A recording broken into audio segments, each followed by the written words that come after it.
مساء الخير صبايا. اليوم جبت لكم طريقة تخزين المانجا بالشكل الصحيح. شوف حبات المانجا قاسية، العرق تبعها بيكون اخضر مو خربان على الخالص، متماسك. الطريقة الصحيحة لتخزين المانجا: ممنوع وضعها بالفريزر، ممنوع وضعها بالثلاجة، ممنوع وضعها على سطح بارد، ممنوع وضعها بمكان فيه تهوية. الطريقة الصحيحة: بنغلف حبات المانجا بورق كلينكس أو ورق جرايد، أو زي أنا ما عملتونا. جبت أكياس الورق اللي عندي، فتحتهم ولفيت حبات المانجا، كل حبة بتكون على حدة، الحبة ما بتلامسش أختها.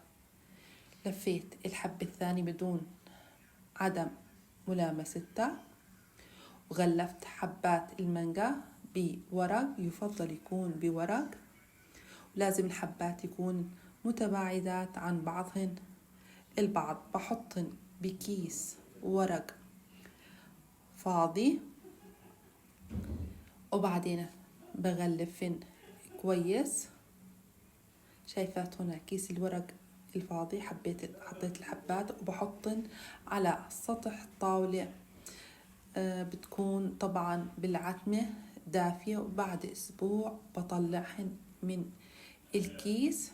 بتلاقي حبة المانجا مستوية ما فيهاش خربان، بتلاقي حبة المانجا نوعيتها صارت، وكمان قشرتها طريانة، وريحتها بتكون كتير كتير طيبة.